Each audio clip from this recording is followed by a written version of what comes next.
Good morning. I'm going to take you on a quick garden walk today. We just got back from vacation and it's been raining here in the garden for like the last week and a half or so.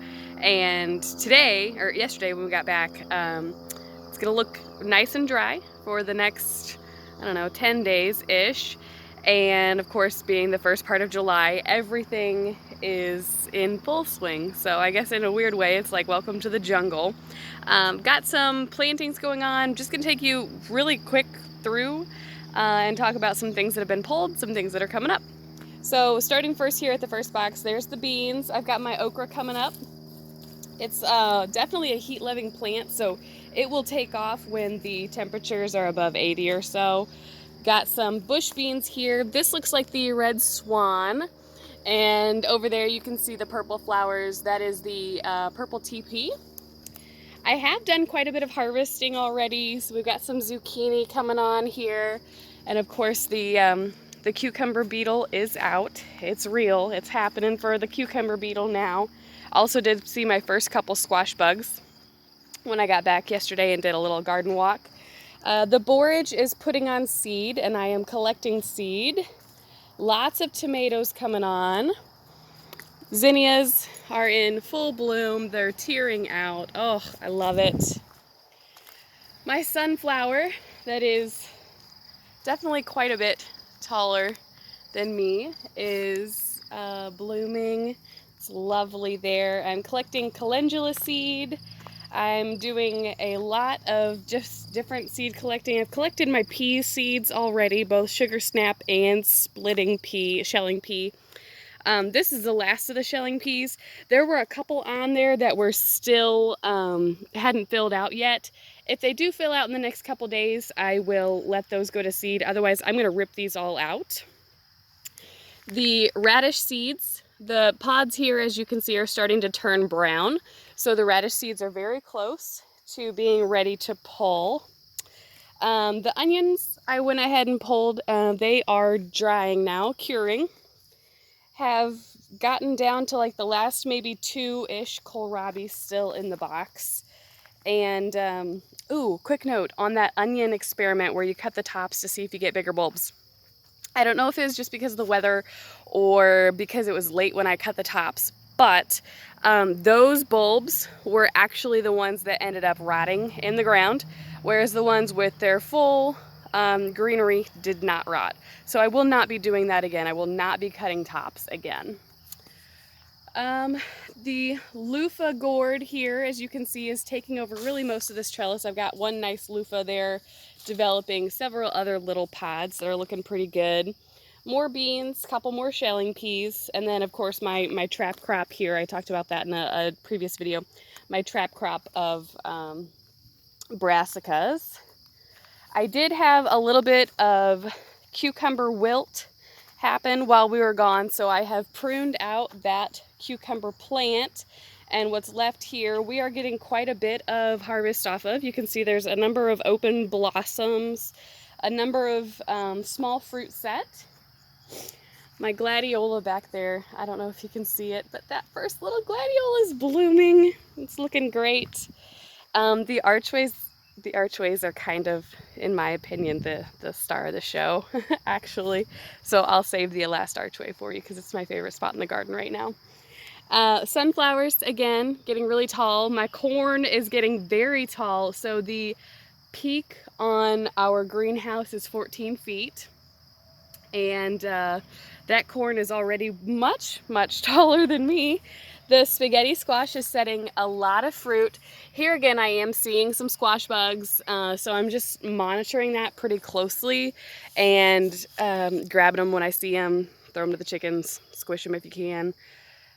I know that sounds barbaric, but I would rather have a couple fewer squash bugs if possible. More zinnias. The strawberry plants that are in, oh, hi honeybee, or nope, that's a bumblebee. The strawberry plants that are in this box, I see a squash bug right there. You see it? That looks like a vine borer, actually. I'm not gonna go after him, but The strawberry plants that are in this box actually get quite a bit of shade now because the spaghetti squash is getting so large. And really in the heat of summer, that's not the worst thing ever. They get more than 10 hours of sunlight, but it is dappled shade now that they're under that spaghetti squash. The archways, just a quick peek at what we're gonna go and see. I've got the cantaloupe coming on here on this side and this side. That is 2 plants. The cucumber is 2 plants just on that other side. And then the really floral archway is down on the other end. And I'll take you down there in just a minute. Let's see here. Experiments. So as far as the watermelon goes, starting inside versus starting outside, guys, all of these plants have already meshed together. We keep kind of keeping them really compact, that way we can mow the area. At this point, I cannot tell the difference between the ones that were started inside and the ones that were direct sown. So next year, I'm not really dedicating any space at all to starting any squash. You'll see when I show you the zucchini too, that the zucchini I direct sowed here in the garden is about twice as big as what I started inside. And while it has not yet developed any fruit, the bugs that are attacking it, it seems to be handling it way better. I did lose one zucchini that I transplanted out. Oh, that's a weird tomato. I'm going to show you that. But otherwise, the fruit that's, or the zucchini that I set straight out to the garden looks way healthier. Lots of tomatoes coming on. You can see they're turning red. We have been picking daily. I bring in, you know, a tray-ish a day. And then my Romas, I think you can see here, there's a little bit of blushing on some of the lower fruit. So I just saw this crazy tomato and I want to show it to you because this would be, oh no, I think it's even going to get stuck in the fence. It is, it grew into the fence. You can see it's stuck in there. That's a fasciated blossom, so a blossom that did not split. And I don't know, I don't know if I'm going to be able to get that tomato even out of there. That's a big one. It's a wild one. One thing I really like about the garden this year is that I have end capped each of my tomato rows. Like there's flowers planted throughout, but I've end capped each of them. Oh no, this zinnia fell down. It was about to bloom. Let's put it back up and we'll see if she'll still have enough contact with the mother plant to bloom. But look at that. Can you just imagine walking through your tomato garden and you come across this at the end? Like, psh, of course. They're beautiful. They're so lovely. Anyway, so this is the tomato jungle. As you can see, lots of fruit. Some of these guys are getting extremely large. So that's, you know, a big tomato right there. Some of them are, you know, little. These are our sun golds. Definitely producing a lot of fruit. The rows are pretty tight, but for me and the boys, it's fine because we don't really get bothered too much by all that. Lots of greenery. Let's see, the lemon boys are fully producing now. There's another fasciated tomato. Multiple blossoms coming together. It happens a lot with heirlooms, more so than your hybrid tomatoes, because the hybrids are bred and groomed to not do that. I do have a lot of tying up to do and a lot of pruning to do out here with the tomatoes. And I'll be doing that today. It'll take me probably most of the day. Let's see, more cucumbers that have not yet been trellised. And then over here we've got some cosmos. They're just setting blossoms. I planted these kind of late, so they're just coming up. The basil is all flowering. And then this is that row of tomatoes that a friend gave me that I decided I was just going to throw them in the ground and see what happens. And so far they're looking, you know, like they're definitely gonna grow. They'll be taking a little bit longer, and that's fine. I mean, compare, you know, this guy, which is probably like 2 feet, to that guy, which is easily over 5. So that's just a matter of, you know, being stunted when it was little, maybe not getting in the ground very fast. But tomatoes are really resilient. So even if it is, you know, July, you could still stick a tomato in the ground, or take off, you know, one of these huge suckers from a tomato and root it up and plant it out, and you'll have fruit by the end of the year, no problem. All right, so now we're looking at peppers. We have kind of a jungle of peppers here.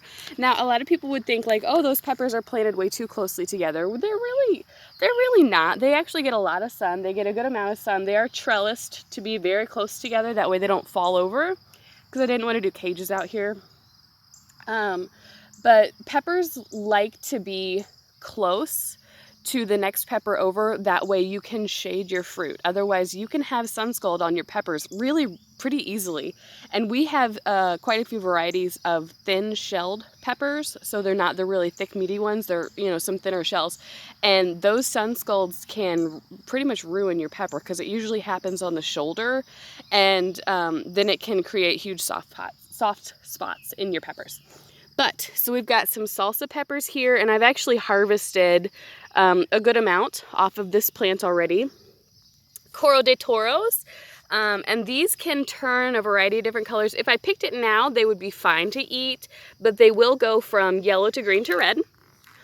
And then, if you can see in there, look at those habaneros. Woot woot! I feel like we're gonna be doing some habanero peppers, some poppers pretty soon. Or sorry, those are jalapenos. I just said habaneros. Those are definitely jalapenos. These are my habanadas. Don't have really just a whole lot of fruit set on those yet, but it'll be soon. And then I've been munching on a lot of banana peppers. You can see where the stems are kind of cracked off because I'm lazy and I didn't bring my pruners, but been getting a lot of those too. And then these pimento guys are a seasoning pepper. They have set their blossoms. Not a whole lot of fruit set there yet, and that's okay. All right, I'm gonna save the archway for last. So these are the sugar babies, sugar baby watermelons. There are only 2 in this whole patch. That's 2 watermelon, and we are again wrapping them back into themselves, keeping them really compact. You can see one of them is starting to climb up that trellis. They just, you know, they do what they want. As far as the potatoes go, we did harvest some potatoes, some of the first potatoes that I planted. I've got some mini potatoes right here, and then these are the red Norlands. And I was under the impression from the seller of these potatoes that they were a determinate variety. And looking at how big they are, they're about 3.5 feet tall at this point. And seeing their growth habit, I have decided they're probably an indeterminate variety of potato. And so the seeds that I save from those, the seed potatoes, next year I will grow them as an indeterminate variety and see if that doesn't make a difference in our overall yield. Because I see this sugar baby is all the way over here, because I fully expect that I would get a lot more potatoes off of these plants had I grown them as an indeterminate variety. So these are the zucchini that I was telling you about. Much, much larger zucchini than the ones that I started inside. Same seeds, same variety. It's really just comes down to a matter of, you know, what they're best suited and their best growing conditions. I think the other ones got stunted, and that's why they're so small. And that's okay. So next year, experiment kind of confirmed. Absolutely not starting squash, watermelon, anything like that inside. So that's not all sunshines and rainbows in the garden. A lot of our tomatoes are looking fantastic. It looks like I've got some serious wilt going on right here. I'll be pulling these 2 plants probably today because it's not a matter of water at this point, we've decided, because, you know, if it were a matter of water, they would have perked back up with the 8 inches of water that we have, rainwater that we had over the last 2 weeks. So I'm going to go ahead and pull those because I don't want the wilt to spread through the garden. All right, now on to, I told you earlier this year that I dedicated a lot of space to pumpkins. And this is why. This is probably a good 30 feet of pumpkin. There's 2 plants on this side, and there's 2 plants on the other side. And they are absolutely huge. And they're still growing.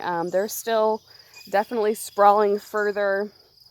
I can't even begin really to describe. how big they're getting.